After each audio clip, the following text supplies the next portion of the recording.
أعوذ بالله من الشيطان الرجيم. بسم الله الرحمن الرحيم. بسم الله. السلام عليكم ورحمة الله وبركاته.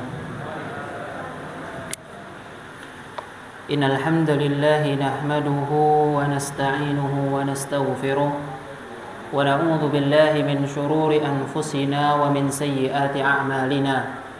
من يهده الله فلا مضل له ومن يضلل فلا هادي له. أشهد أن لا إله إلا الله وحده لا شريك له وأشهد أن محمدا عبده ورسوله صلى الله عليه وعلى آله وأصحابه ومن تبعهم بإحسان إلى يوم الدين. أما بعد. Jamaah kaum muslimin yang dirahmati oleh Allah Subhanahu wa taala, kita memuji Allah Subhanahu wa taala atas segala limpahan nikmat karunia-Nya kepada kita yang sangat banyak sekali, sangat besar sekali, yang tidak akan pernah bisa kita hitung, tidak pernah bisa kita nilai. Karena sejatinya Allah Subhanahu wa taala adalah zat yang maha pengasih lagi maha penyayang. Allah Subhanahu wa taala tidaklah pernah meminta kita untuk mengembalikan nikmat-nikmatnya ini. Allah tidak pernah menagih kita, bahkan menjadikan apa yang telah Allah berikan kepada kita sebagai hutang. Maka dalam konsep nikmat yang perlu kita ketahui dan perlu kita yakini adalah segala sesuatu yang telah Allah berikan di atas muka bumi ini, semua itu adalah milik Allah. Maka ketika suatu saat Allah ingin mengambilnya, maka hendaknya kita bisa ikhlas dan hendaknya kita bisa bersabar atasnya. Karena sejatinya kita semua dan apa yang ada di sekeliling kita, yang kita dengar, kita lihat, kita tapaki, semuanya adalah milik Allah Subhanahu wa taala. Maka perbanyaklah kita mengucapkan syukur kepadanya, perbanyaklah kita memujinya, dan perbanyaklah kita untuk selalu mengingat kekuasaan Allah Subhanahu wa taala.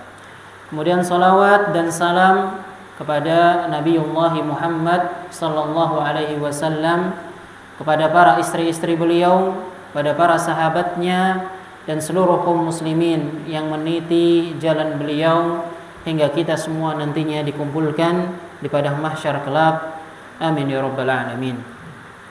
Jamaah kaum muslimin yang dirahmati oleh Allah Subhanahu wa taala, insyaallah pada malam hari ini kita akan membahas terkait apa yang akan didapatkan seorang muslim, ya, apa yang akan didapatkan seorang muslim jika dia memiliki akhlak yang mulia pada dirinya, jika dia terus melatih dirinya untuk bisa memiliki sifat mulia ini. Apa efeknya? Apa positif yang akan dia dapatkan? Ya. Dahulu atau di awal beberapa pertemuan awal kita sempat membahas terkait kedudukan akhlak ini, yaitu bagaimana kedudukan akhlak di sisi Allah Subhanahu wa taala dan bagaimana kedudukan akhlak ya di sisi Rasulullah sallallahu alaihi wasallam, yang mana kita tahu bahwa Nabiullah Muhammad diutus untuk menyempurnakan akhlak ini, dan Allah Subhanahu wa taala memerintahkan kita untuk berakhlak mulia. Ya, dengan perintah ini, dengan tujuan Rasulullah diutus untuk ini, maka ketika seorang hamba mengerjakan hal tersebut, apa sih yang akan didapatkan seorang hamba? Apa yang akan didapatkan? Dan ini akan menjadi pembahasan kita. Nah, kaum muslimin rahimani wa rahimakumullah, tentu yang paling utama adalah hendaknya kita berusaha mewujudkan akhlak mulia ini. Ya, tantangan kita melawan fitnah, tantangan kita melawan godaan syaitan itu sangatlah berat sekali. Ya, maka perlu kita membentengi diri dengan ilmu, dan dengan hal tersebut kita jaga diri kita untuk selalu berakhlakul karimah. Ketika seorang muslim berusaha menjaga dirinya untuk selalu berada dalam akhlak yang baik, maka sejatinya atau keutamaan pertama yang dia telah dapatkan adalah dia telah taat kepada perintah Allah dan juga perintah Rasulnya. Ini yang paling pertama. Seorang ketika dia telah mentaati Allah dan mentaati Rasulnya, maka dia sudah menempuh jalan di mana surga itu berada. Karena surga itu tidaklah berada kecuali pada jalan yang telah diajarkan Allah dan Rasulnya. Ya, sebagaimana dalam hadis dikatakan Rasulullah SAW membuat gambar di tanah. Beliau membuat garis yang lurus, ya. Kemudian beliau membuat garis-garis ke kanan dan ke kiri, cabang-cabangnya. Beliau mengatakan hadza siratul mustaqim. Ya. Ini adalah jalan yang lurus yang kalau ditapaki maka ujungnya adalah surga. Sedangkan apa yang ada di kanan kiri ini adalah pintu-pintu syaitan, yang mana dalam setiap pintu tersebut atau setiap jalan tersebut ada syaitan yang sangat kuat dan sangat berusaha untuk menarik kita ke sana. Maka kita berusaha untuk selalu di jalan yang lurus ini. Ya, kita sebagai seorang muslim mungkin merasa berat menjalani jalan ini. Tapi tentu ya makanya kita bekali diri kita. Ya, perlu adanya bekal yang matang. Dan salah satu jalan tersebut adalah dengan akhlakul karimah. Jemaah kaum muslimin rahimani wa rahimakumullah. Allah Subhanahu wa taala berfirman ya terkait akhlak ini. Wa ahsin kama ahsanallahu ilaik, dan berbuatlah baik kalian sebagaimana Allah telah berbuat baik kepadamu. Wala tabghil fasada fil ard, innallaha la yuhibbul mufsidin. Ya, dan janganlah engkau berbuat kerusakan di muka bumi. Sesungguhnya Allah Subhanahu wa taala tidak mencintai perbuatan yang merusak. Ya. Hal ini dikatakan ya kepada Qarun. Ya, ketika Allah Subhanahu wa taala telah banyak memberinya harta, telah banyak memberinya kenikmatan duniawi. Dan kita sekarang banyak melihat hal ini. Banyak di sekeliling kita, alhamdulillah, ya kita melihat kaum muslimin mulai tumbuh ekonominya, mulai menjadi orang yang mampu. Dan semua ini tidaklah luput dari nikmat Allah Subhanahu wa taala. Maka yang perlu dia ingat, ini bentuk kebaikan Allah padanya. Maka jangan lupa dia berbuat baik. Ya, dan ini adalah akhlak ya yang diperintahkan oleh Allah Subhanahu wa taala. Nabi sallallahu alaihi wasallam juga mengatakan, "Ittaqillaha haitsuma kunta wa atbi'is sayyi'atal hasanata tamhuha wa khaliqin nasa bi khuluqin hasan." Bertakwalah kalian kepada Allah dimanapun kita berada, dan ikutilah setiap perbuatan yang buruk dengan perbuatan yang baik, yang mana niscaya perbuatan baik tersebut akan menutupi perbuatan yang buruk. Jadi segala perbuatan baik ya itu akan menghapuskan yang buruk. Tentu hal-hal yang buruk ini ketika kita melakukannya, maka para malaikat telah mencatat keburukan tersebut di buku kita. Tapi ketika kita bertaubat dan dosa kita diampuni, maka Allah tuliskan pengampunan atas dosa yang telah kita lakukan. Walaupun apa? Di buku tersebut masih tertulis kesalahan kita. Agar apa? Ketika nantinya kita bertemu Allah di hari hisab, kita akan mengetahui, ini dosa kita. Ini dosa yang telah diampuni oleh Allah. Ya. Dan cara yang paling jitu dalam menghancurkan atau dalam menghapuskan dosa-dosa ini adalah selalu mengiringinya dengan kebaikan. Setiap berbuat keburukan harus ada perbaikan terus. Jangan sampai satu hari perbuatannya buruk semua. Tapi kalau bisa apa? Semuanya baik, ya mungkin ada 1-2 yang buruk. Ya. Atau kalau bisa jangan sampai pada hari tersebut ada hal yang buruk sama sekali.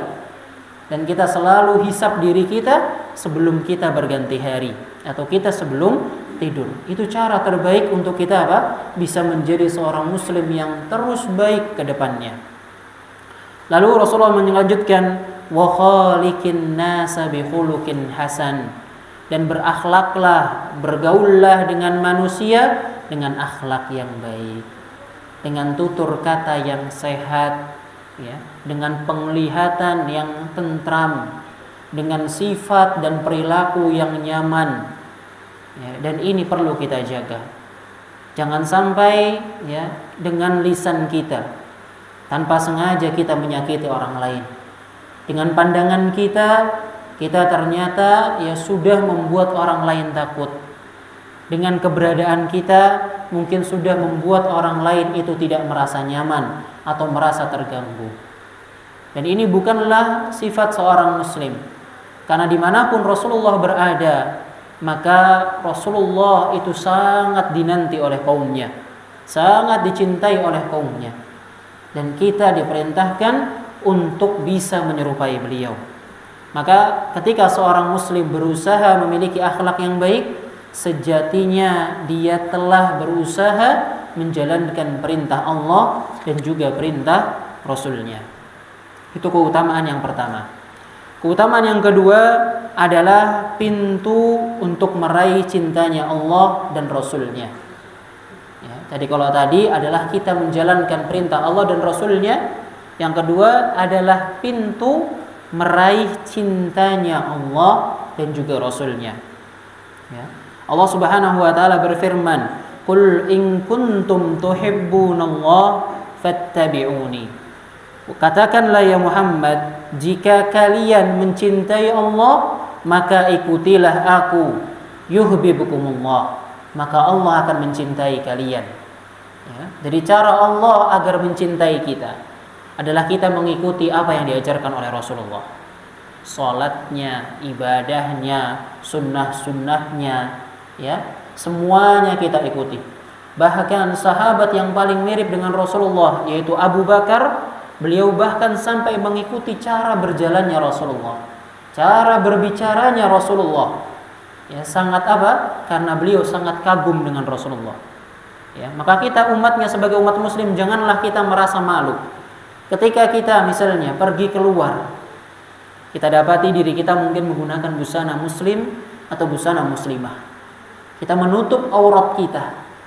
Kemudian ada orang yang berguncing sana sini tentang kita, mengatakan, "Oh, fulanah, ya, itu seorang yang sok suci." Misalnya. Oh, itu laki-laki, ya, dia apa? Mungkin memanjangkan jenggotnya, ya, kemudian berpenampilan islami, ya, tapi orangnya seperti ini, seperti itu, nggak cocok bajunya, ya. Ataupun mungkin ketika kita menjalankan kewajiban-kewajiban, kita berjalan ke masjid, kita menunaikan sunnah-sunnah yang diajarkan oleh Rasulullah dan mendapatkan caci maki, maka janganlah kita pernah menggubris hal ini. Karena sejatinya yang sedang kita tapaki adalah jalan terbaik. Rasulullah SAW, manusia terbaik saja, ketika menjalankan hal ini tidak luput dari yang namanya kesusahan. Dalam sebuah riwayat dikatakan bahkan ketika Rasulullah hendak menuju masjid, banyak dari kaum Quraisy yang menghalangi jalan beliau. Banyak dari kaum Quraisy yang menghadang beliau, menangkap beliau. Bahkan dikatakan sampai ada yang mencekik beliau. Bahkan ketika beliau sujud, sampai ada yang menginjak tengkuknya. Ketika beliau sujud, bahkan sampai ada yang menaruh kotoran unta di atas kepalanya. Tentu apa yang diterima oleh Rasulullah, ya, itu sangatlah menyaksa hati kita. Dan apa yang kita terima saat ini tidaklah seberat apa yang dahulu diterima oleh Rasulullah dan para sahabatnya. Bagaimana dahulu para sahabat berjalan di jalan ini dengan memperjuangkan nyawanya, menumpahkan darah mereka di jalan Allah. Bagaimana dahulu mereka berjalan di jalan ini menghadapi permusuhan semua kaumnya, bahkan permusuhan keluarganya, anak istrinya, orang tuanya. Maka ini adalah jalan yang berat, ya, dan ini jalan yang ditampaki oleh Rasulullah dan para sahabatnya. Maka ketika kita menampaki jalan ini dan kita bersabar, ya, maka Allah Subhanahu wa taala janjikan kecintaan Allah pada kita. Dan ketika Allah sudah mencintai hambanya, maka Allah akan mengarahkan hamba tersebut kepada sesuatu yang baik. Ya. Dalam hadis Rasulullah SAW mengatakan, Innallaha idza kana yuhibbu abdan ista'malahu. Allah Subhanahu wa taala itu ketika mencintai seorang hamba, maka Allah akan menggunakannya. Menggunakannya dalam apa? Dalam ketaatan kepada Allah, dalam beribadah, dalam mengingatkan manusia, dalam menyebarkan kebaikan, ya, dalam amar ma'ruf nahi mungkar, ya. Allah akan menggunakan dia sebagai jalan kebaikan. Ya, maka inilah jalan kita. Dan itu, ya, berporos dari akhlak yang mulia. Dalam hadis sebelumnya kita katakan, ittaqullah haitsuma kunta. Bertakwalah kepada Allah, ya, dimanapun kalian berada. Ya. Maka dengan takwa kita akan memperbaiki hubungan kita dengan Allah. Dengan takwa ibadah kita akan semakin baik. Dengan takwa, ya, kemudian ibadah kita akan sempurna. Ibadah kita akan diterima di sisi Allah. Dengan takwa inilah hubungan kita akan makin erat dengan Allah. Kemudian terakhir Rasulullah mengatakan, wa khaliqin nasa bi khuluqin hasan. Dan bergaullah dengan manusia dengan akhlak yang baik. Maka ini akan mempererat hubungan antar manusia. Ya. Di dalam hadis ini terkandung dua hal tadi. Bagaimana cara kita, ya, mengikat hubungan, mendapatkan kecintaan Allah Subhanahu wa taala, yaitu dengan takwa, dan kita mendapatkan hubungan yang baik, hubungan yang harmonis, hubungan yang diajarkan oleh Allah dan Rasul-Nya terhadap manusia, yaitu dengan akhlak yang baik. Ya. Jadi itu termasuk, ya, istilahnya adalah faedah ketiga. Ya. Tadi yang pertama adalah mendekatkan atau menjalankan perintah Allah dan Rasul-Nya. Kemudian yang kedua, cara atau pintu mendapatkan kecintaan Allah dan juga Rasul-Nya. Ya. Kemudian faedah yang ketiga yaitu apa? Mempererat hubungan antara seorang hamba dengan Allah dan hubungan hamba dengan manusia yang lain. Ya. Tiga hal ini suatu yang besar atau bukan, Bapak-bapak? Ya, semua ini sesuatu yang besar. Ya, sesuatu yang kalau seorang hamba memilikinya, hidupnya tenang. Ya. Kalau kita sedang tidak mampu menjalani cobaan di dunia ini, dan kita mempunyai ketakwaan di hati kita, maka kita tahu harus berkeluh kesah kemana. Ini ketenangan. Ketika ternyata dalam lingkungan kita sedang kesusahan, tidak mampu, atau kita sedang mendapatkan musibah, atau kita sedang tidak di tempat, tapi karena kita menjaga hubungan, maka orang sekitar kita akan menjaga hubungan tersebut untuk terus ada. Sehingga mereka yang akhirnya membantu kita ketika kita kesulitan, ketika kita dalam masa terpuruk, dan itu semua atas izin Allah Subhanahu wa taala. Ya. Maka dengan hal tersebut kita bisa hidup dengan tenang, dunia dan juga akhiratnya. Ini baru tiga faedahnya.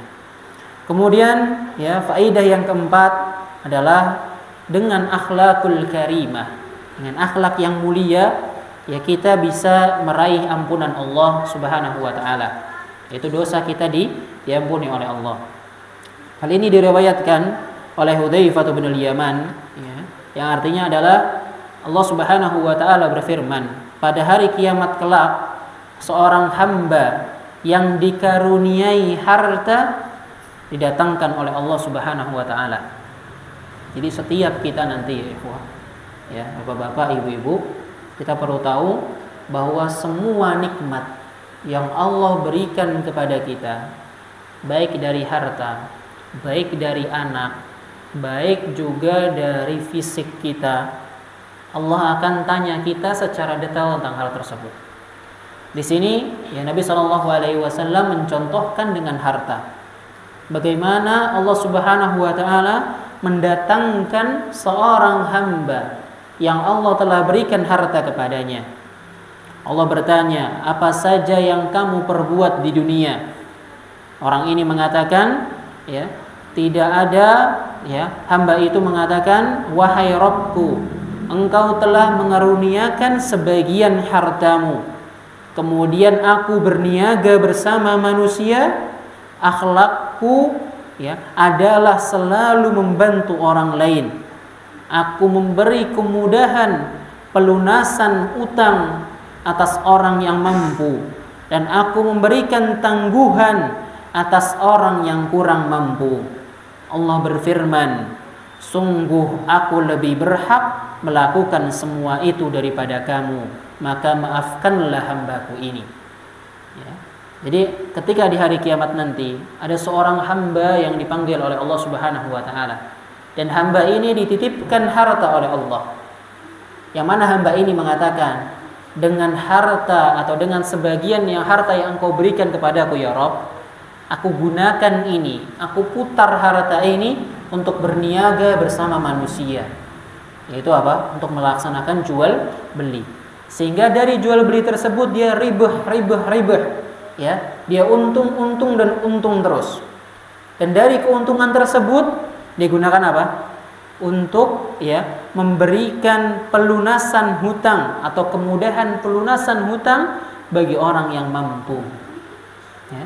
Jadi orang-orang yang mampu bayar hutang dia mudahkan. Ya, kapan engkau mampunya? Ya, bagaimana engkau mampunya? Ya, engkau bisa bayar seakan engkau kapan akan bisa bayar utang tersebut. Ya. Tapi bagi orang yang mampu, maka dia memberikan penangguhan. Mungkin secara janji adalah berapa? 1 tahun hutangnya dibayar. Ternyata apa? Karena dia orang yang mampu dan Allah berikan, maka dia apa? Berikan tangguhan. Kalau gitu 10 tahun saja nggak masalah. Ya, kapan engkau bisa membayarnya? Ya, walaupun itu nanti jauh, misalnya. Mungkin saat aku sudah tidak ada, ya, engkau bisa bayar kepada keluargaku atau semisalnya. Intinya apa? Dia memberikan keringanan yang sebesar-besarnya kepada orang yang tidak mampu. Dan inilah bentuk akhlak yang mulia, ya. Ketika apa? Seorang diberikan nikmat oleh Allah Subhanahu wa taala. Ketika kita diberikan amanah nikmat seorang anak, maka bagaimana kita menjaga nikmat tersebut? Dengan mendidik mereka, dengan menyayangi mereka, dengan memberikan pendidikan yang baik di rumah dan juga di sekolahnya, dengan mengingatkan mereka dan selalu bersabar atas kesalahan-kesalahan yang mereka lakukan. Kepada harta mereka infakkan, kemudian mereka berikan di jalan Allah, kemudian mereka bantu orang-orang muslim yang lain, ya, kepada makanan yang Allah berikan, kepada kendaraan yang telah Allah berikan, kita wajib merawatnya. Karena semua hal tersebut bentuk nikmat dari Allah Subhanahu wa taala. Maka segala sesuatu yang kita lakukan pada nikmat yang diberikan oleh Allah, dan kita menjaga nikmat tersebut, ya, kita menjaga nikmat tersebut, ya, maka Allah akan mengampuni dosa kita. Ya, dalam semua hal. Ya, dalam semua hal. Dan orang yang tidak memiliki akhlak yang mulia atau jauh daripada akhlak yang mulia, dia akan menyia-nyiakan atau menyia-nyiakan kesempatan ini. Ketika Allah berikan dia anak, dia lebih apa? Memilih dunianya. Waliyadzubillah, kadang kita melihat ada apa? Seorang yang sudah menikah, ya, tapi malah apa? Orang tuanya sibuk dengan game misalnya. Ya, anaknya apa? Dibiarkan main ngalor ngidur sendiri. Ya, anaknya jatuh, anaknya yang diomelin sama orang tuanya. Ya, padahal apa? Orang tuanya asik main game sendiri. Ya. Atau misalnya apalagi, ya, ada orang yang punya motor misalnya, ya, tidak pernah dirawat, ya. Oli hanyalah apa? Ya. Ganti oli hanyalah misalnya apa? Kata-katanya itu saya lupa. Ya, hanya sebuah apa? Settingan atau semisalnya, ya. Nggak ada, ya, nggak perlu motor itu diganti oli misalnya. Maka ini bentuk apa? Tidak menjaga nikmat yang telah Allah berikan kepada kita. Ya, ataupun mungkin dalam hal-hal yang sangat sepele. Ya, ketika Allah memberikan kita makanan, Allah mampukan kita beli sayur misalnya. Kemudian apa? Sayur tersebut tidak pernah kita gunakan. kita hanya simpan dia sampai busuk misalnya. Atau kita beli ya buah-buahan atau beli barang-barang yang ujung-ujungnya tidak pernah kita pakai sama sekali. Maka ini bentuk tidak mensyukuri nikmat Allah Subhanahu wa taala. Ya, maka apa yang telah Allah berikan kepada kita selagi itu masih menjadi nikmat kita, maka ya berikan dia haknya. Jalankan hak pada amanah tersebut. Ya. Maka dengan itu insya Allah kita akan mendapatkan ampunan dari Allah Subhanahu wa taala. Kemudian faedah yang keempat, ya, akhlakul karimah adalah salah satu akhlak terbaik. Ya. Nabi sallallahu alaihi wasallam mengatakan, "Alaika bihusnil khuluq wa tulis samti, fa walladhi nafsi biyadihi ma amilal khalaiqi bimithliha." Ya, hendaklah kamu berakhlak mulia dan lebih banyak diam. Ya. Diam apa? Dalam perkara-perkara yang tidak ada gunanya. Seorang muslim hendaklah menjauhi perdebatan. Ya. Walaupun mungkin dia bisa menang di sana, tapi hendaknya dia menjauhi perdebatan tersebut. Kecuali jika di sana memang ada maslahat untuk kaum muslimin, maka diizinkan. Tapi ketika dia berdebat, kemudian tidak ada manfaat di sana, atau mungkin manfaatnya sangat sedikit tapi mafsadatnya sangat banyak, ya, kebaikannya sangat sedikit tapi keburukannya sangatlah banyak, maka hendaknya tinggalkan. Ya. Terkadang dalam kehidupan rumah tangga ada perdebatan antara suami istri. Ya. Maka seorang suami perlu bersikap tegas di sini. Ya, apakah perdebatan ini bisa dimenangkan? Ya, tapi biasanya enggak. Ya. Tapi apa? Apakah perdebatan yang terjadi antara suami istri ini ya akan menimbulkan keperbaikan atau justru keburukan? Berapa banyak akhirnya yang dimulai dengan bercanda, kemudian terjadi perdebatan, kemudian akhirnya terjadi KDRT dan ujung-ujungnya adalah perpisahan. Maka hendaknya seorang muslim menjaga hal ini. Jangan sampai dia gampang terpancing emosinya. Berakhlak yang mulia, jika ada sesuatu yang menyakitinya, maka hendaknya lebih baik dia diam. Jika dirasa tidak ada manfaatnya, jika dirasa tidak ada kebaikan di sana. Kemudian Rasulullah mengatakan, demi Allah yang jiwaku berada di tangannya, tidak ada amalan saleh manusia yang setara dengan keduanya. Ya. Jadi akhlak mulia dan memperbanyak diam. Ini dua akhlak yang tiada amal saleh manusia setara dengannya. Ya. Dan Rasulullah SAW mengatakan dalam hadis, ya, sesuatu yang paling berat dalam timbangan itu nantinya adalah husnul khuluq, ya, akhlak yang baik. Ya, maka ini perlu kita jaga dan sampai kita mati. Kalau ada sesuatu yang mungkin masih belum kita bisa lakukan dan kita masih terjerumus ke dalam sesuatu yang Allah cela, yang Allah murkai, maka hendaknya kita berusaha merubah. Seorang muslim yang baik, ya, haruslah dia yang bisa menerima nasihat. Kebanyakan seorang muslim itu bisa memberi nasihat, tapi sangat sulit menerima nasihat. Ya. Kadang apalagi kalau yang menasehati istrinya mungkin. Istri menasehati suami. Kadang suami dengan egonya, saya itu yang harusnya nasehati kamu. Ya, jangan kamu nasehati aku, akhirnya nggak diterima. Atau kadang seorang anak menasehati ibu dan anaknya, ya, dengan akhirnya mengatakan kamu masih kecil nak, ya belum tahu apa-apa, ya jangan usah nasehatin orang lain misalnya. Ya, ini sesuatu bentuk apa? Ego atau bentuk kesombongan. Maka ini perlu dihindari seorang muslim. Ya.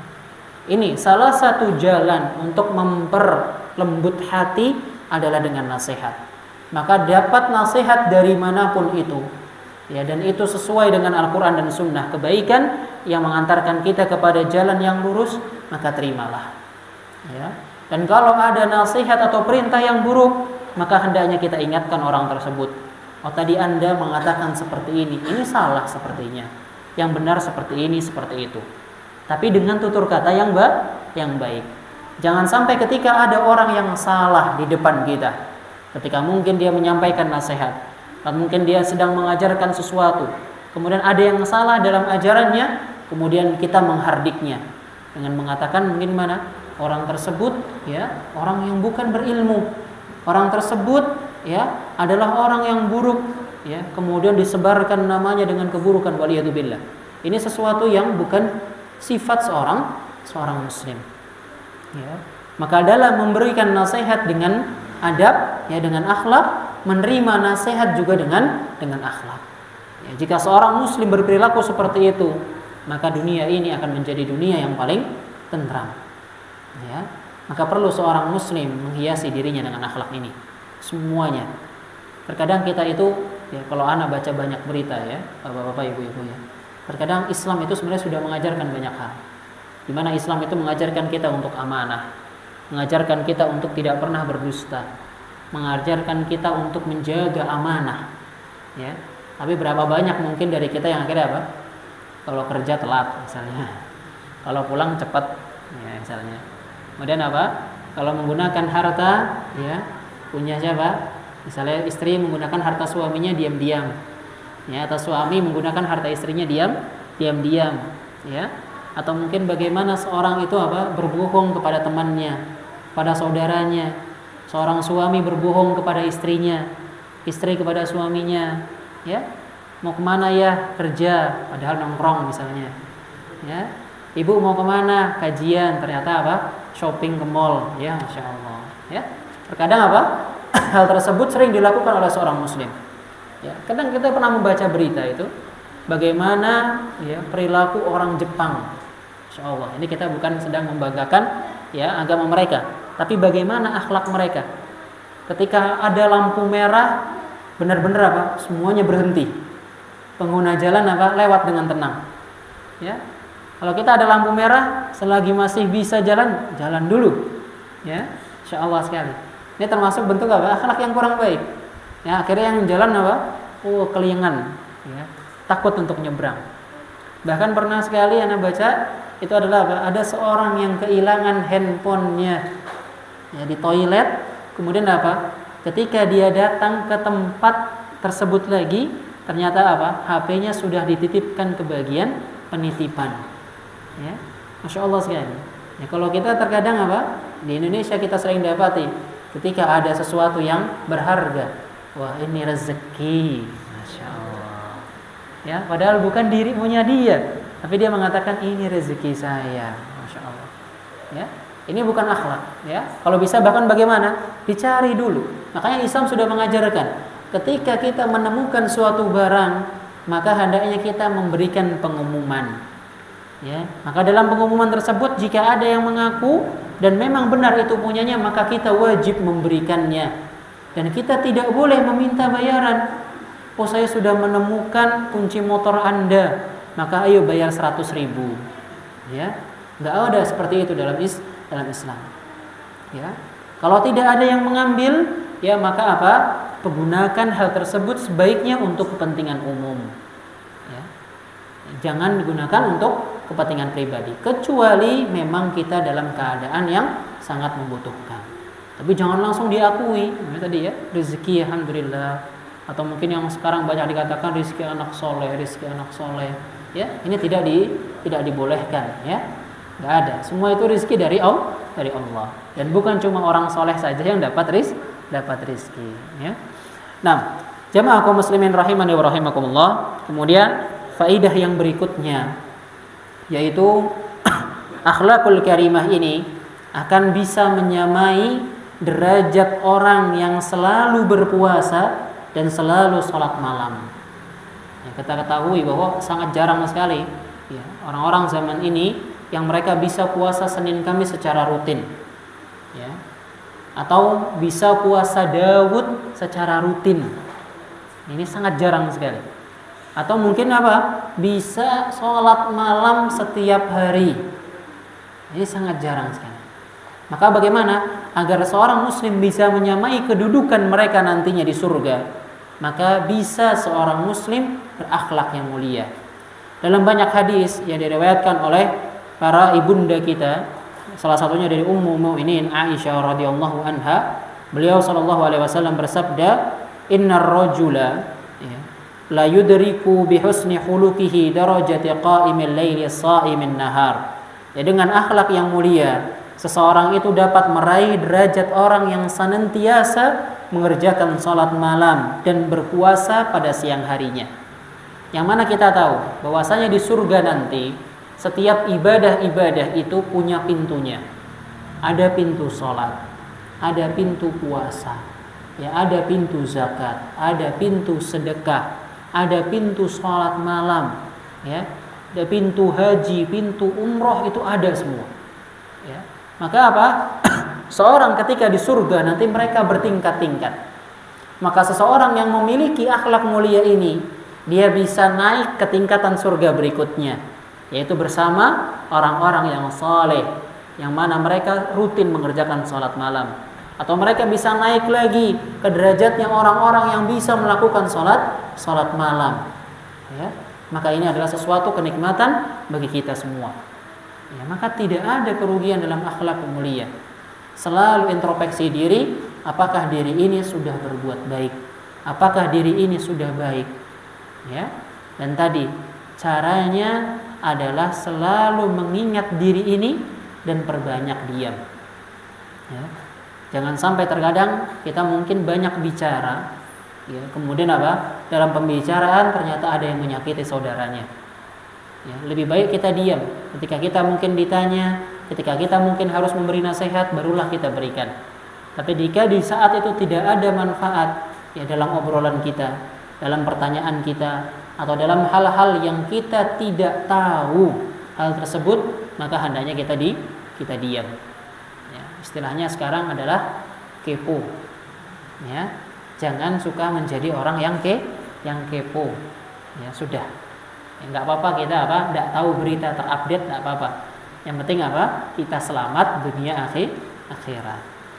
Nah, kemudian faidah yang berikutnya, ya, semoga kita bisa selesai ini, ya. Faidah yang berikutnya yaitu mendekatkan hamba dengan Nabi sallallahu alaihi wasallam di surga.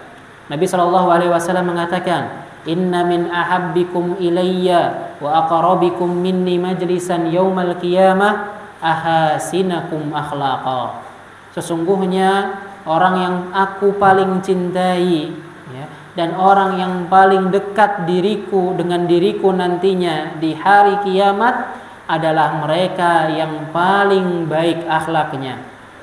Dan beliau mengatakan lagi, orang yang paling aku benci dan yang paling jauh dariku nantinya di hari kiamat, mereka adalah tharthaun wal mutasyaddiqun wal mutafaihikun. Ya. Astartharun yaitu adalah orang-orang yang banyak berbicara, ya, mengatakan sesuatu yang tidak bermanfaat, mendongeng, ya, atau menggibah, menggosip, ya, itu semua sesuatu yang tidak mendapatkan manfaat, ya. Kemudian yang berikutnya adalah mutasyaddiqun. Mutasyaddiqun adalah orang-orang yang sok fasih, ya, atau memfasihkan bicara-bicaranya, ya, mengatakan atau menyusun kalimat yang seakan-akan dia adalah seorang yang puitis, seorang yang bahasanya indah, tutur katanya baik. Dia merubah bahasanya sedemikian rupa agar orang tertarik kepadanya. Ya. Dan dengan ini, ya, inna fil kalami la sihra. Dalam hadis dikatakan sesungguhnya dalam berbicara itu ada sihir. Makanya terkadang ketika kita mendengar orang, ada yang mungkin cara retorika bicaranya sangat bagus, ya, mungkin apa yang disampaikannya adalah sebuah kesalahan, tapi dengan cara dia menyampaikan, dengan cara dia berbicara, maka orang-orang akhirnya menganggap itu sesuatu yang benar.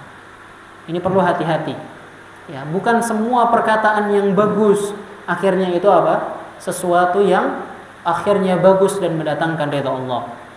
Ya, sebagaimana kita contohkan kemarin, ya, ada suatu perkataan yang mengatakan menabung pangkal kaya. Ya, dan ini sering disisipkan untuk orang tua pada anak-anaknya. Nak nabung. Ternyata Hal ini justru bukanlah sebuah kebaikan. Karena apa? Dengan hal ini menjadikan seseorang itu akhirnya menjadi bakhil, menjadi pelit. Ya. Maka perkataannya bagaimana? Sedekah pangkal gaya. Berusaha mengeluarkan harta ini di jalan Allah, pasti akan Allah ganti berlipat-lipat ganda dan itu akan membuat kita kaya. Investasi kepada Allah Subhanahu wa taala. Ya. Jadi tidak semua perkataan yang kita lihat zahirnya baik itu akan apa? Baik ujungnya. Ya. Dan Rasulullah SAW membenci orang yang seperti ini. Ya, memperbaiki kalimatnya, ya, padahal apa yang disampaikan salah agar orang lain bisa menerimanya. Kemudian yang terakhir adalah mutafaihikun. Mutafaihikun adalah orang-orang yang sombong, yang enggan menerima nasihat, yang mencela manusia, menghina mereka. Ya, semua ini adalah golongan orang-orang yang nantinya dijauhkan oleh Rasul Shallallahu Alaihi Wasallam di hari kiamat. Kemudian faedah yang berikutnya adalah jalan menuju kenikmatan surga. Ya. Nabi Shallallahu Alaihi Wasallam mengatakan, "Aktsaru ma yudkhilun nasal jannata taqwallahi wa husnul khuluq." Kebanyakan yang membawa seseorang itu ke dalam surga adalah ketakwaannya kepada Allah dan juga akhlak mulia. Tadi ya, kalau kita renungi satu hadis tadi di awal, ittaqillah haitsuma kunta. Bertakwalah kepada Allah dimanapun kita berada. Dan iringi perbuatan yang buruk dengan perbuatan yang baik. Niscaya itu akan menutupinya. Dan berakhlak kepada manusia dengan akhlak yang baik. Kita jalankan 3 perintah ini, ya, jalan kita menuju surga terbuka. Ya. Ini jalan yang mudah. Ya. Jalan yang mudah, perintah yang simpel sekali. Kalau kita ikuti kita dapat surga. Ya. Justru kadang orang itu ketika dia mau masuk neraka itu susah. Susahnya kenapa? Karena dia perlu modal untuk masuk neraka. Ya. Seseorang terkadang ingin minum khamar. Dia harus beli atau enggak? Beli, modal. Ya. Dia ingin misalnya berjudi. Ya, dia perlu mengeluarkan uang atau tidak? Perlu, modal lagi. Ya. Dia ingin menyenangkan hati pacarnya misalnya. Dengan apa? Membeli mobil mewah atau motor mewah. Ya, keluar modal lagi atau enggak? Keluar modal lagi. Ya. Dia ingin membeli makanan haram, ya, atau babi ataupun anjing semisalnya, maka dia perlu apa? Modal lagi. Ya. Jalan menuju neraka penuh dengan modal. Ya, perlu banyak mengeluarkan uang, tapi banyak yang suka. Ya. Sedangkan jalan menuju surga itu semuanya gratis kebanyakan. Ya. Kita sholat, ada enggak kalau mau masuk masjid 2.000? Ya, makanya di masjid itu enggak ada tukang parkir ya. Insyaallah ya. Enggak ada. Atau ketika kita mungkin puasa. Ada enggak yang mintakan kita, ayo biar puasa sehari semalam, sehari penuh diterima oleh Allah, bayar dulu 100.000. Enggak ada. Atau biar dosamu diampuni oleh Allah, tebus sebanyak dosamu. Oh, dosamu 1 juta, bayar 1 juta. Ada seperti itu? Tidak ada. Ya. Semua itu tinggal kita melakukan kebaikan, Allah akan hapuskan. Kejelekan yang sudah berlalu, Allah hapuskan dengan kebaikan. Maka jalan menuju surga sudah jelas dan sangat mudah. Ya, tinggal kita bersabar dan mencoba istiqomah di jalan tersebut. Kalau kita berhasil sampai ajal kita datang, maka surga yang sejatinya akan menanti kita semua. Ya. Nah, kaum muslimin rahimani wa rahimakumullah, ya. Masih banyak sekali ya faidah-faidah yang bisa kita sebutkan, ya. Maka ana coba sebutkan secara umumnya saja ya agar kita bisa mengambil atau menjadikan hal ini sebagai motivasi kita semua. Kemudian yang berikutnya atau yang ke-9 adalah akhlakul karimah ini menjadi pemberat timbangan nanti kita di akhirat. Kemudian yang ke-10 ya, dia itu menambah dan menyempurnakan keimanan. Kita tahu bahwa keimanan seseorang itu naik dan turun.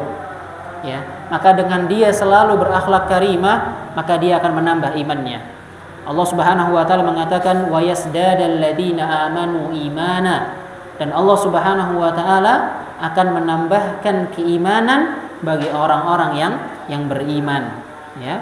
Nabi mengatakan akmalul mu'minina imanan ahsanuhum khuluqa, ya. Orang yang paling sempurna imannya adalah yang paling baik akhlaknya. Kemudian termasuk faedah berikutnya adalah menjadi hamba yang terbaik, ya. Kemudian menjadi penghalang dari jilatan api neraka. Kalau Allah dengan akhlak karimah ini menjanjikan kita surga, maka di sisi lain Allah juga mengharamkan untuk kita jilatan api neraka. Kemudian yang berikutnya adalah mendapatkan jaminan berupa sebuah rumah pada bagian atas surga. Orang yang punya akhlakul karimah, maka Allah bangunkan baginya rumah di atas surga, ya, yaitu di surga yang paling atas. Kemudian, ya, akhlakul karimah itu juga bisa menolak bala, menghindari seseorang daripada musibah yang tidak diinginkannya. Ya, hal ini sebagaimana yang dikatakan oleh Khadijah kepada Rasulullah ketika awal wahyu turun. Ya, Rasulullah mengatakan celaka aku. Khadijah mengatakan engkau adalah orang yang baik, engkau orang yang suka menjalin tali silaturahmi, engkau orang yang suka membayarkan hutang, ya, engkau seorang yang suka menyambut tamu, maka bagaimana engkau akan tertimpa musibah? Itu sesuatu yang tidak mungkin, ya. Kemudian faedah berikutnya, dengan akhlakul karimah maka kita akan lebih mudah berinteraksi dengan orang lain. Kita akan lebih mudah bertetangga, kita akan lebih mudah memiliki teman dan persahabatan, ya. Kemudian yang berikutnya adalah bisa mempererat tali persahabatan dan juga memperkecil permusuhan. Kemudian bisa menjadikan lawan kita menjadi kawan dekat, ya. Ketika ada orang yang memusuhi kita, tapi kita justru berbuat baik sama dia, maka dia akan menjadi apa? Teman kita. Ya, Allah akan putar balikkan hatinya. Kemudian yang berikutnya adalah nafkah bagi hati kita. Hak kita adalah kita bertutur kata yang baik, bermuamalah yang baik, maka ini bentuk nafkah bagi diri kita. Kemudian menjadi buah tutur kata yang baik, ya, sebagaimana ini doanya Nabi Ibrahim, ya, Rabbi ja'alli lisana sidqin fil akhirin, ya Allah jadikanlah untukku buah tutur kata yang baik. Kemudian selamat dari kejahatan makhluk, makmurnya negeri dan menambah umur. Kemudian membuka pintu ilmu, mendamaikan dua pihak, ya. Kemudian menutup aib yang tampak, ya. Ini semua apa? Adalah faedah-faedah yang akan didapatkan seorang muslim ketika dia berakhlakul karimah. Ya, dan tentu ini hanya secara khusus, ya, yang bisa kita sebutkan. Masih banyak sekali keutamaan-keutamaan lain ketika seseorang memiliki akhlakul karimah yang tidak bisa kita sebutkan. Ya, maka dengan hal yang sudah kita sebutkan, semoga itu bisa menjadi motivasi kita, pendorong kita untuk selalu memperbaiki diri, untuk bisa menjadi seorang muslim yang lebih baik daripada yang sudah berlalu. Allahumma rzuqna akhlakul karimah. Semoga Allah Subhanahu wa taala memberikan kita rizki berupa akhlak yang mulia, ketakwaan kepadanya dan kebaikan kepada manusia yang lain. Qulu ma tasma'un wastaghfirullaha li wa lakum wa lisairil muslimin min kulli dhanbin wastaghfiruhu innahu huwal ghafurur rahim. Assalamu alaikum warahmatullahi wabarakatuh.